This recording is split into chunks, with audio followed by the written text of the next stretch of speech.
Hey everybody, Dennis Stanley here with Respiratory Sensei. We're reviewing Egan Chapter 10, and this is Part B.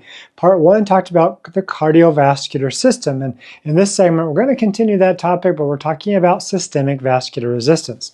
Now I touched base on this in the first video, and let me just warn you right now that this topic is deep enough that I thought first, well, I probably better create a full long form video. So I have a 17-minute video that I just dropped on systemic vascular resistance, specifically how to calculate it, how do we get to the number, and what that means. You're going to need to know that for the NBRC exam.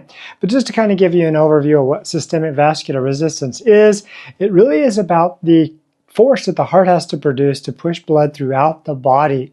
Now, we kind of can think of that as blood pressure, but with SVR, systemic vascular resistance, it's a little bit more complicated because what the calculation is going to do is find out how much blood pressure did you have at the beginning as it came out of the left heart, but then we have to subtract the amount of pressure left, which is at the right heart. That's called CVP. I know this gets a little bit nerdy with hemodynamics. So the blood pressure minus the CVP, and then that CVP pressure, that difference in pressure is the basis of calculating SVR.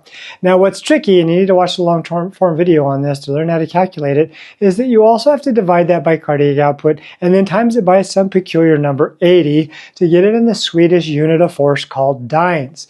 So it's pretty easy, it's pretty interesting. Make sure you watch the long form video connected here. I'm Dennis from Respiratory Sensei, and that is covering SVR that's in Egan's Chapter 10.